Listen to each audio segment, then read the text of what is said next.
Kembali saya hadir membagikan renungan bagi Bapak Ibu Saudara sekalian pada hari ini. Sebelum kita mendengarkan renungan, mari kita berdoa. Bapa, terima kasih kembali kami boleh mendengarkan renungan kembali.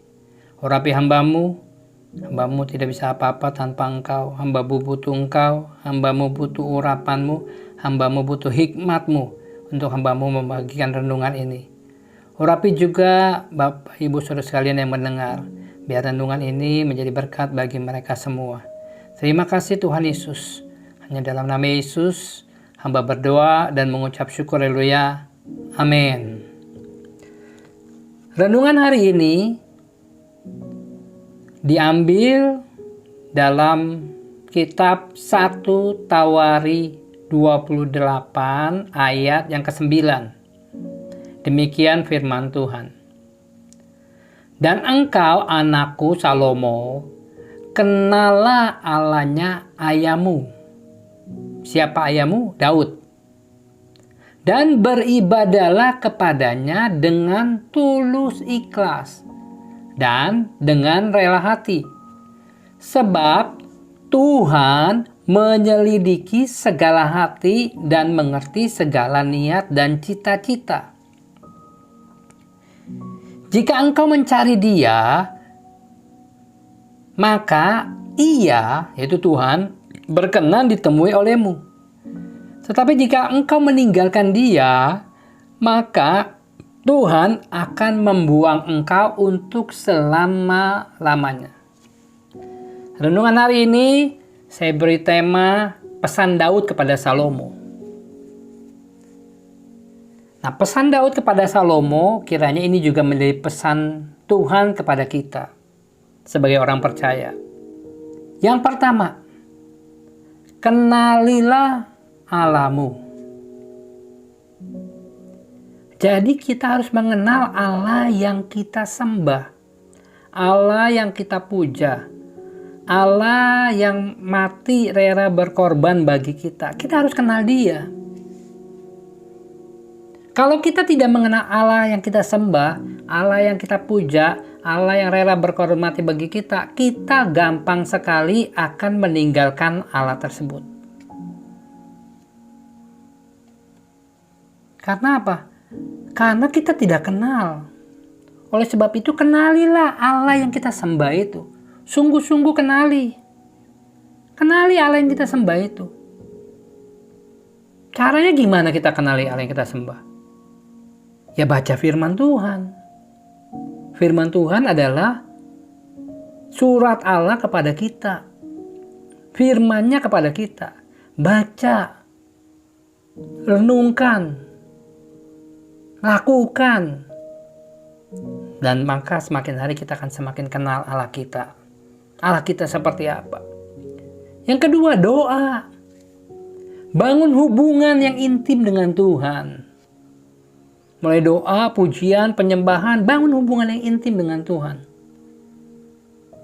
Biar kita semakin dekat dengan Tuhan. Semakin intim dengan Tuhan. Dengan kita baca firman, dengan kita doa, dengan kita memuji menyembah Tuhan, kita sedang membangun manusia rohani kita sehingga kita kenal Allah kita. Orang dunia bilang, maka kalau tak kenal maka tak sayang.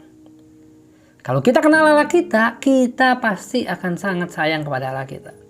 Karena Allah kita adalah Allah yang baik.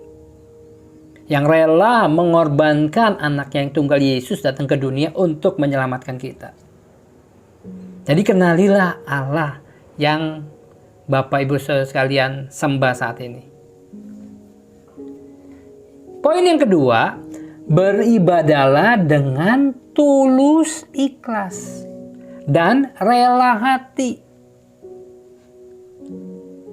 Kalau kita beribadah di gereja, kita beribadah di rumah, harus dengan tulus ikhlas dan dengan rela hati.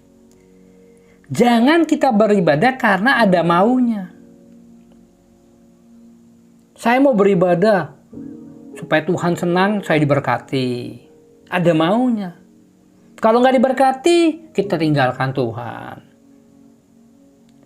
Jadi kita harus beribadah dengan tulus, ikhlas. Ikhlas, tulus, dan rela hati. Jadi kita beribadah karena kita mengasihi Tuhan. Kita cinta Tuhan. Kita ingin ketemu Tuhan di tempat ibadah itu. Dengan kita ketemu Tuhan, kita bisa merasakan kasih Tuhan, kita bisa merasakan damai sejahtera Tuhan, kita bisa merasakan anugerah Tuhan. Itu yang paling penting dalam hidup kita. Hal-hal yang kekal itu yang paling penting. Hal-hal yang fana itu hanya sementara ada di dunia ini aja. Tapi hal yang kekal itu yang kita harus pegang terus. Saudara punya uang banyak tetapi hidupnya stres terus, percuma. Jadi, kita harus beribadah dengan tulus ikhlas dan rela hati.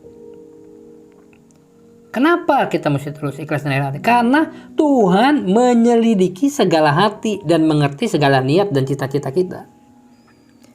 Jadi Tuhan menyelidiki hati kita, niat kita. Itu Tuhan tahu. Kita bisa sembunyikan kepada orang lain, kepada pendeta, kepada hamba Tuhan. Tapi Tuhan tahu niat kita datang ibadah ngapain. Datang ibadah berbuat apa? Ada maunya, ada udang di balik batu atau apa? Jadi pesan lagi saya, beribadahlah dengan tulus ikhlas dan rela hati. Yang ketiga, carilah Dia. Carilah Tuhan, maka Dia berkenan ditemui. Kita harus cari Tuhan sampai kita ketemu Tuhan. Orang yang mencari Tuhan, Tuhan pasti berkenan ditemui. Dengan cara apa? Doa, baca Alkitab, cari Dia terus, cari sampai kita ketemu Dia. Yang terakhir, yang keempat, jangan tinggalkan Dia. Sebab saat kita meninggalkan Dia dan kita tidak mau berbalik atau bertobat, maka Dia akan membuang kita. Jadi jangan tinggalkan Tuhan. Tuhan itulah harta yang paling berharga. Jangan tinggalkan Tuhan karena harta. Jangan tinggalkan Tuhan karena pasangan hidup. Jangan tinggalkan Tuhan karena berkat-berkat. Jangan tinggalkan Tuhan karena sesuatu yang fana di dunia ini. Jadi kita harus pegang. Saat kita tinggalkan Tuhan, sadar dan cepat berbalik dan bertobat. Sebab kalau kita meninggalkan Tuhan dan tidak kembali, maka kita akan dibuang oleh Tuhan. Demikian firman ini, biar menjadi berkat bagi Bapak Ibu Saudara sekalian. 4 hal dalam pesan Tuhan kepada kita. Saya ulang, yang satu, kenalilah Allah yang kalian sembah. Yang kedua, beribadahlah dengan tulus ikhlas dan rela hati karena Tuhan menyelidiki segala hati dan mengerti segala niat dan cita-cita. Yang ketiga, carilah Dia, maka Dia berkenan ditemui. Yang keempat, jangan tinggalkan Dia. Biar ini menjadi berkat bagi Bapak Ibu Saudara sekalian, mari kita berdoa. Bapak, terima kasih untuk kebenaran firman ini. Biar kebenaran ini memerdekakan hidup kami. Ajar kami untuk mengenali Engkau Tuhan.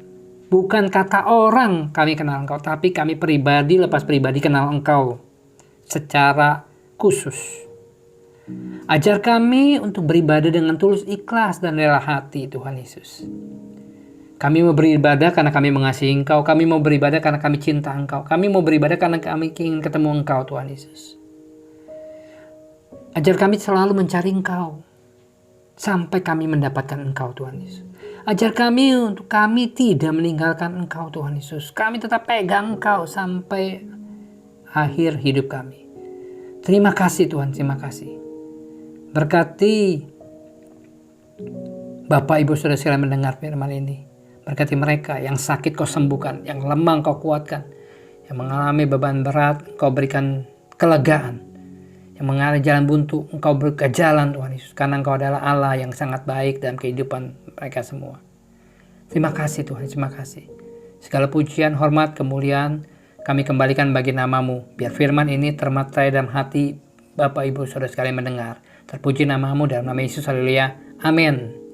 Terima kasih Bapak Ibu Saudara sekalian. Tuhan Yesus memberkati, amin.